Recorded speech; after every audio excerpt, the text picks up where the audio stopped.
नमस्कार. आपलं मातृत्व या चॅनलला स्वागत आहे आणि आपण जो प्रतिसाद दिलेला आहे या चॅनलला सर्वांचं अभिनंदन. आणि आज आपण प्रधानमंत्री मातृवंदना योजनेमध्ये जे काही बदल झालेले आहेत त्याच्यामधून आपण एक बदल झालेला आहे तो बघणार आहेत. आता आपण इथे जेव्हा बेनिफिशियरी रजिस्ट्रेशन करतो त्यानंतर सहज बेनिफिशियरी करतो आणि सर्च बेनिफिशियरीमध्ये आपण बेनिफिशियरी आयडी किंवा मोबाईल नंबरने आपण त्याला सर्च करतो.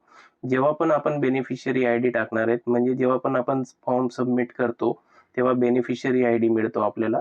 तर तो बेनिफिशियरी आयडी टाकून आपण जेव्हा कधी पण फॉर्म सर्च करतो तर त्याच्यामध्ये आपल्याला काय काय इंडिकेटर चेक करायचे ते आपण आज बघणार आहेत.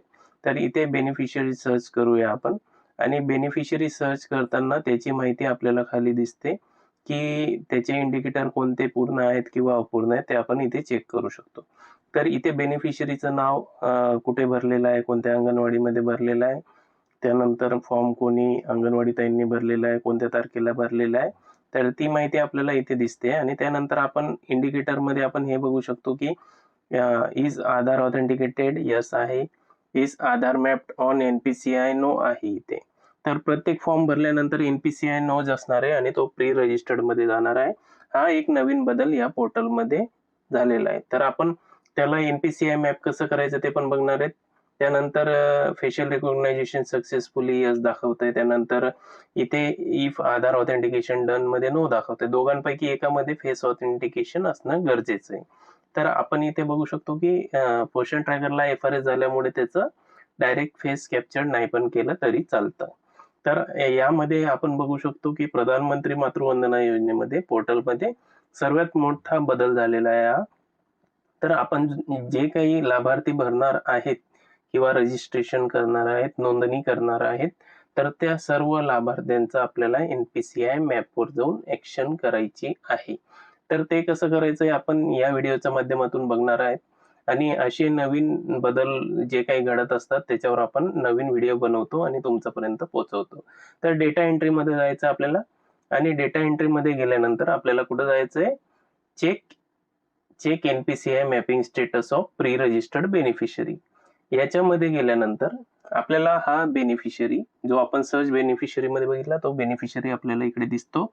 आणि इथे दिसल्यानंतर बेनिफिशियरीचं नाव फर्स्ट चाइल्ड आहे किंवा सेकंड गर्ल चाइल्ड आहे, स्टेटमध्ये महाराष्ट्रामध्ये भरला आहे, कोणत्या जिल्ह्यात भरलेला आहे, त्याच्या ULB कोड असेल, त्याच्या अंगणवाडी कोड असेल आणि अंगणवाडीचं नाव असेल. त्यानंतर आपण जेव्हा स्क्रोल पुढे करतो तर त्यावेळेस आपल्याला ऍक्शन बटन दिसतं आणि ग्रीन कलरचं आपल्याला चेक NPCI मॅपिंग स्टेटस असं एक ग्रीन कलरचं बटन दिसतं म्हणजे हिरव्या रंगाचं बटन दिसतं. तर त्या हिरव्या रंगाच्या बटनावर आपल्याला काय करायचंय, क्लिक करायचंय.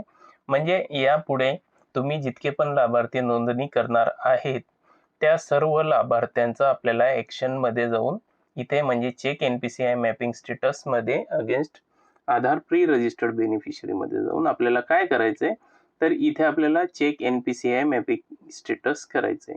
तर इथे जेव्हा आपण चेक NPCI मॅपिंग स्टेटस करणार आहेत तर याचं जर आधार सीडेड असेल किंवा NPCI मॅप असेल तर ते ऑटोमॅटिकली सक्सेसफुलीचा मेसेज येऊन जाईल.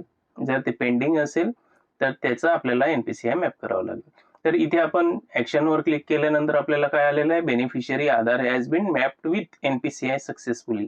म्हणजे त्याचं NPCI मॅप झालेलं आहे. आणि जेव्हा पण आपण या ओके बटनवर क्लिक करणार तेव्हा तो या यादीतून निघून जाईल.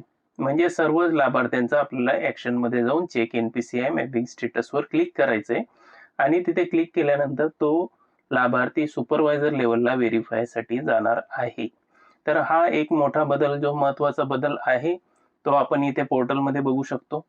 आणि आपण इथे लाईव्ह पोर्टल रेकॉर्ड केलेलं आहे त्याच्यामुळे आपण इथे बघू शकतो की आता तो लाभार्थी इथून गेलाय म्हणजेच तो आता सुपरवायझर लेवलला तो गेलेला आहे. म्हणजे त्याचं NPCI मॅप स्टेटस पेंडिंग होतं, FRS झालेलं होतं, त्यामुळे तो आता सुपरवायझर लेवलला गेलेला आहे. तर आपण सर्च मध्ये परत त्याचं स्टेटस चेक करू शकतो की NPCI मॅप जे होतं ते आधी नो होतं तर आता यस झालेला आहे किंवा नाही. तर इथे आपण सर्च बेनिफिशियरी मध्ये बेनिफिशियरी आयडी टाकणार आहेत आणि बेनिफिशियरी आयडी टाकल्यानंतर त्याला आपण सर्च करणार आहे.